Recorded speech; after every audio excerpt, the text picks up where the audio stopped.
Hi guys, welcome back to my channel. If you guys don't know me, my name is Brianna Desire, and I wanted to start a new series on here called the Glow and Grow Confidentials. I feel like there's a lot of things that I'm doing right now specifically in my life, and I bet you can relate, that you're growing in, that you're glowing in, and we need to talk more about that. We need to share our secrets. We need to talk about what we're doing to grow so that other people are able to grow alongside with us. We want other people to win too. So with that being said, I figured I would take the time to sit down and record my first Glow and Grow Confidential. And today's episode is going to specifically be about how I started my fitness journey, what has led me in this far, where I'm at, and where I plan on going.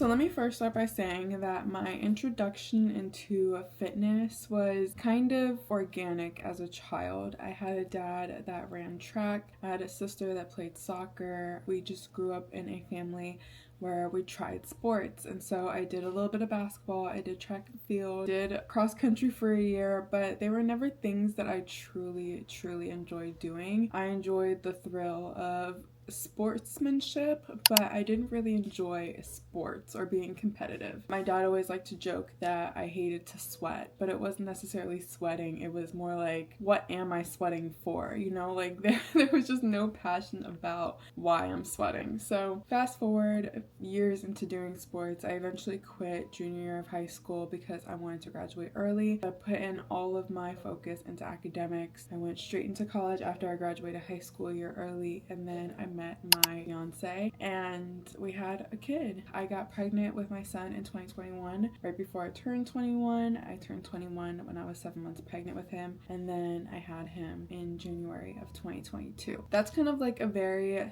sped up, summarized version of how we got to more so present day. There's not too much to say about my fitness or how I was as before having a kid because there really wasn't much to it. I did mainly field events. I was a sprinter in track and field. When I played basketball, they always had me play center because I was the tallest girl in school. And for cross country, I absolutely hated it. I'm not a long distance runner. I did it for maybe like 2 events and then I just stopped. I just stopped showing up. I think I just dropped out. But I was never really into any other sports. I was very much a theater girl. I loved doing improv. I loved plays, forensic speaking, debate club, like all those things were more so what interested me. So there wasn't too much to say about athleticism and fitness prior to having a child. Post having my son, I did proper, like postnatal recovery. I didn't really go hard. I still wasn't going to the gym. I wasn't honestly walking very much. I had a very sedentary lifestyle. I did go to the gym here and there. Like it would just be something more so to do for fun because I felt like it was right to do. I felt like I should take care of my body in some type of way, but in no shape way was I consistent or I would say a fitness pro or mutual even. Like it was just, there was nothing there. When I did go to the gym, I would just go Stairmaster or treadmill. Usually did like 12 through 30 on the treadmill. And then I would lift a few weights or hit a couple of leg machines. But other than that, there was no structured routine. It wasn't actually until my son was 2 that I realized how out of shape I was. So around the time my son turned 2 in 2024, I realized that I was pretty out of shape. I didn't feel good about my body. I was more underweight than I wanted to be. And I didn't want to be underweight, so that maybe I'm saying that wrong, but I just didn't feel like I was at a good weight and I felt very lifeless, boneless, just weak. So around, I want to say June or July of 2024 was when I started going to the gym and actually like trying to make it a part of my routine. I did not go in there really with many plans. I went in with random programs, random exercises that I saw on Instagram. I overloaded my muscles in ways that I really shouldn't have. I was running a lot for no reason. I just wasn't running strategically. I was just basically forcing myself to make it part of my routine. I wasn't even concerned about making it great, making it amazing. And this is also around the time when I had started my new Instagram account. So for you guys that maybe are new around here, I had an Instagram account obviously since I was 13, and I started a brand new account last September 2024. Oh my gosh, it's been a year. I think it was September, October of 2024, and I was posting originally like beauty videos and lifestyle and trying to really get into makeup and skincare and hair.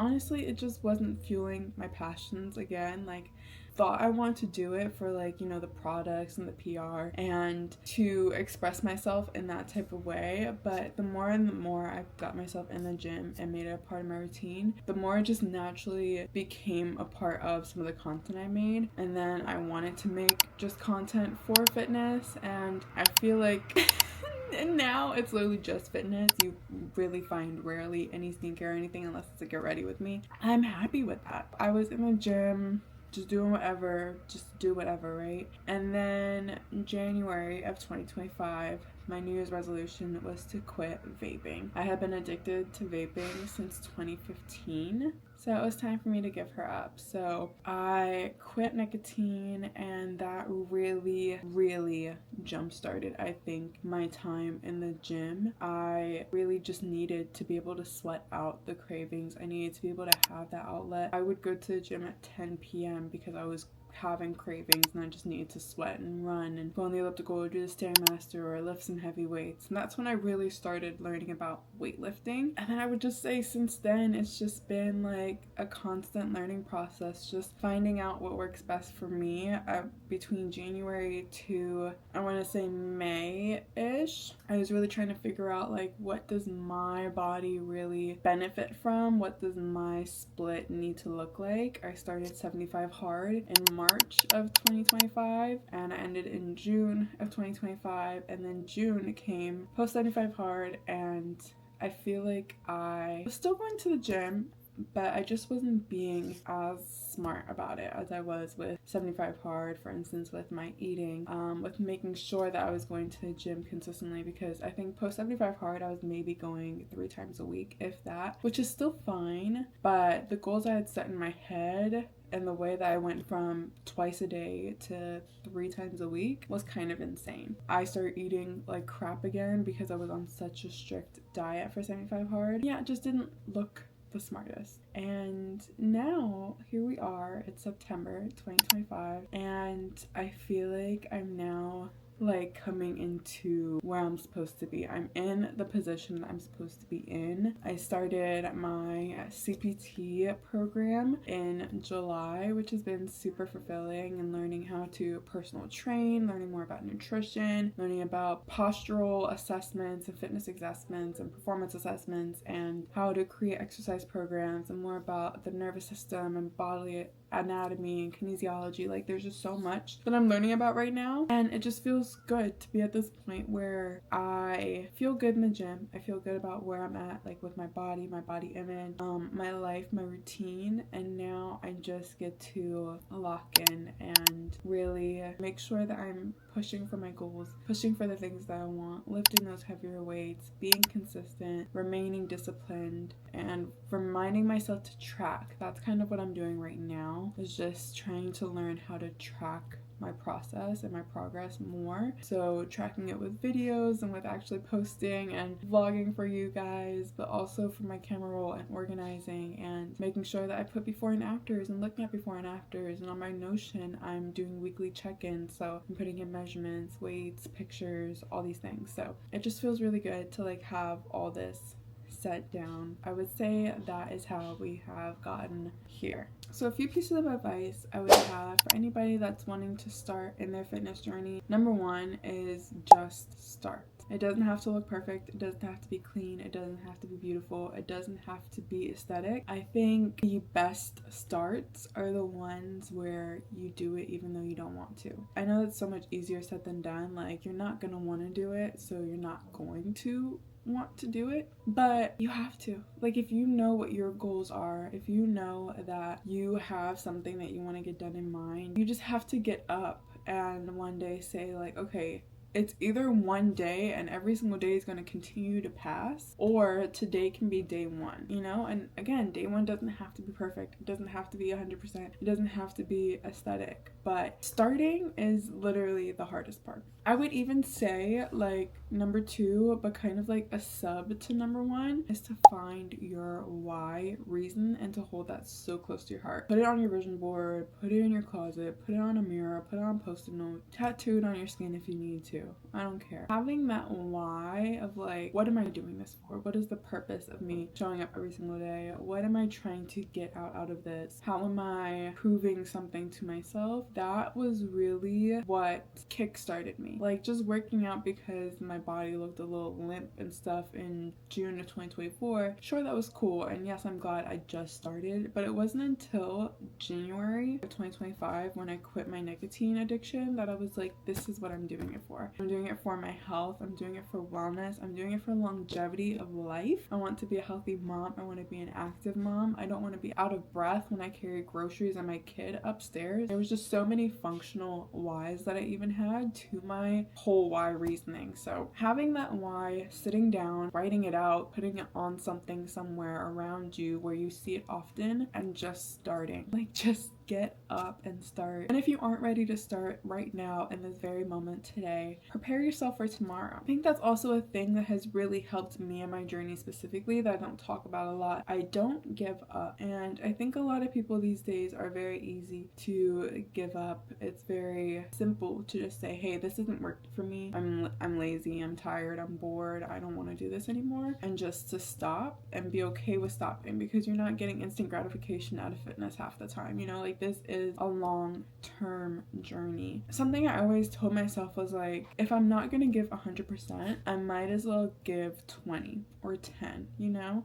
For example, I did sprints the other day in the gym, and do I really like sprinting? No, I haven't done it for years, but I do know that it really helps with my cardiovascular health and conditioning, so it's something that I'm trying to integrate in my schedule at least twice a month. I originally was supposed to do the sprints on a Saturday, and I woke up that Saturday not really feeling it. The night before my sprints, I literally was already feeling it in my soul that I was, like, sussing myself out. I didn't want to do the sprints. I wasn't looking forward to it. I wasn't looking forward to waking up for it. So you know what I did? I literally got up and I picked out the cutest gym fit. I picked out my shoes. I had my undies picked out, my socks picked out. I had my jacket already picked out. I had my water in the fridge ready to go for the morning, so that literally nothing could stop me besides my brain, you know? Like, there was no excuse besides the fact that I just didn't want to. Set yourself up. Do with what you can and with what you have before you start trying to do everything else. Another tip I would really add is for you to focus on nutrition. I feel like nutrition, we talk about it, we know that it's important, but unless you really study how nutrition is impacting, affecting, or supporting your body, then you really are kind of knowledgeless and you're living under a rock, to be honest with you. We always say food is fuel, but truly it is. Food is what your body uses for energy. If you are feeding your body crap, then you are only going to have crap energy. If you're feeding your body good shit, you're gonna have good energy. And that's really simple as it is. Like, I used to eat DiGiorno pizzas, ice cream, a bunch of Nutella sandwiches, Snickers, chocolate. I mean, literally everything, y'all. And I'm not lying, I still do sometimes. I'm just now able to actually control the amount that I eat. Now that I'm able to control the amount of the bad food that I eat and eat a primarily clean, whole foods,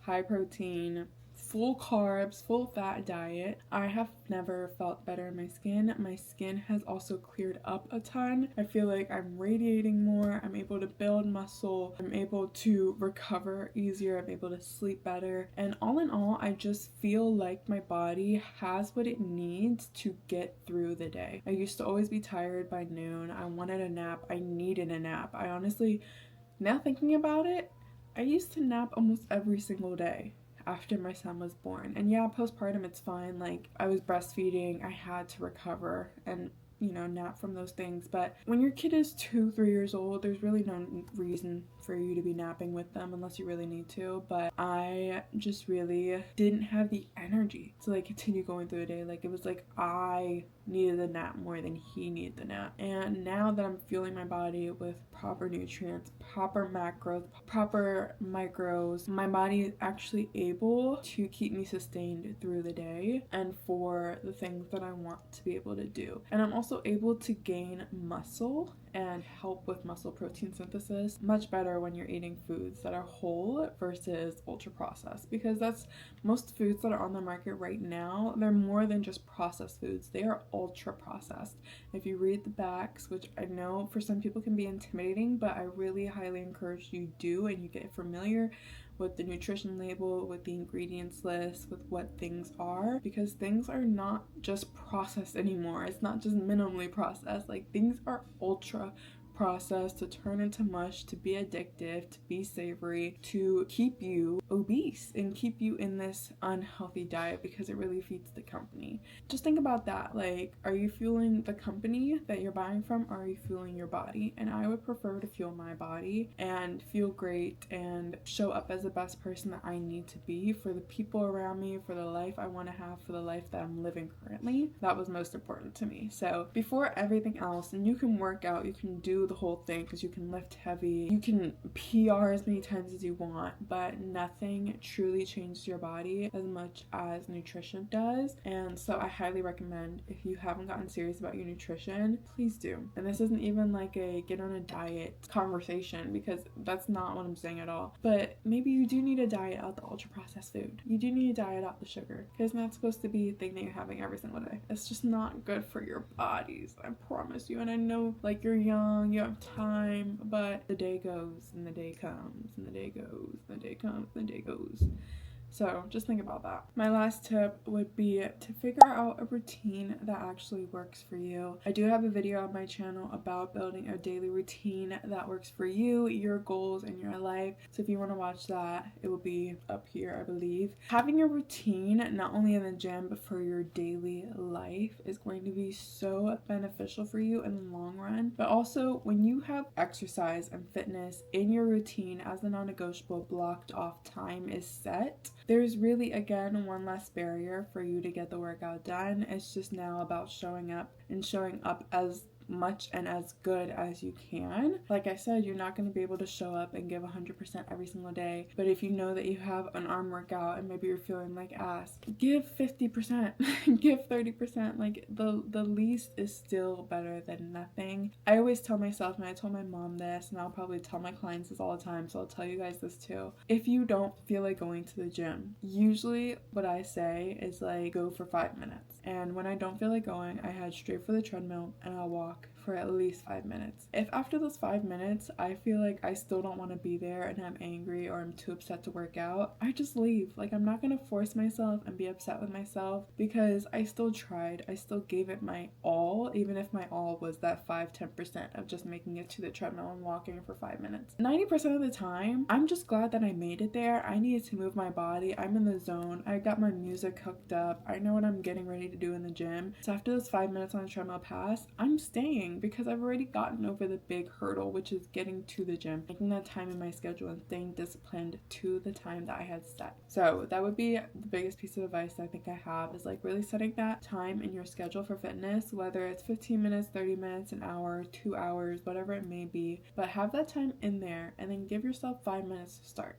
If you don't want it after 5 minutes, you don't have to do it. don't force yourself, but more than likely after 5 minutes you're going to be very excited to continue your workout. As for what the future of fitness looks like for me, I am currently in a growing phase. I'm trying to gain 15 to 20 pounds. I know that sounds kind of crazy for some people, but I'm a tall girl. I'm 5'11". I'm currently at a weight that is very maintenance, and I'm comfortable with where I'm at. I'm definitely not upset with where I'm at. I've gained weight from when I lost a lot of weight from breastfeeding. So I've gained weight, and then I was able to deficit a little bit, and now I'm at like this lean phase where I was really happy with. But I'm also now trying to gain weight, so my calories went up by a lot. And yeah, we're just going to try and gain as much lean muscle as we can. So that means eating healthy and eating intentionally, making sure our protein and our carbs and our fats are being met, making sure I'm keeping up with my micronutrients, and my body is getting all the vitamins and minerals that it needs to recover. And we're just going to continue to keep growing. I'm hoping during the season, and this growing season is my 125 as well. So during these 125 days, I've been slowly adding on calories and trying to get my calorie surplus to a number that I feel will be sufficient, which I think I've gotten to now. And now I just have to stick with the surplus and knock it out of the park. I'm gonna stick with the surplus until minimum December, maybe even through January, depending on how much I've gained and how I feel. But definitely by end of January, February time, I will start my caloric deficit so that I can kind of cut down some of the fat stuff that I've gained so that those muscles can really show and pop for the spring and summertime. I'm not really one to show off her body, so it's not like I'm going to the beach or to the pool and needing to flaunt my body or anything, but just more so for me. Like, I feel like I'm at a great time in my fitness journey to intentionally gain more weight, have more curves, build bigger muscles, and then be able to live in them for as long as I possibly can. So yeah, that is what the future of fitness looks like for me. I'm also finishing my CPT right now, my certified personal trainer. I'm hoping by December I will be able to start my personal training business, both in person and online, which is really exciting. And as I keep learning through those classes, and also as I start beginning to coach, I learned so much for myself and for my own personal journey. So I just know everything is going to like all come together very beautifully. And yeah, I'm just hoping I continue to keep making more fitness. I want to buy a mini mic so that I can start taking you guys on mic'd up workouts, because I think that would be so fun. Just making sure to stay consistent, stay disciplined. My routine is looking to change within the next few weeks, which I won't lie is a little scary for me. Like, just in my personal life, my life schedule is changing. I'm gonna have to kind of adjust what I'm doing in the gym, I think, or just how my daily routine looks. So I will see what that looks like, but that's what the future of my fitness looks like right now. I would love to know what your guys' future of fitness looks like, so please leave a comment down below. Let me know any habits that you're trying to do, any goals that you have that you're trying to reach, what the end of 2025 looks like for you, and maybe what fitness goals you have for 2026. With that being said, that is the end of this video. If you guys like this video, please make sure to give it a like. If you guys aren't subscribed to this channel, make sure you hit subscribe. Make sure you all hit that notification bell to be notified with every future upload on this channel. Stay tuned, stay updated with me, and let's keep growing and glowing together. I love you guys so much. Have a great week, have a great day, have a great night, and I will see you guys in my next video. Bye!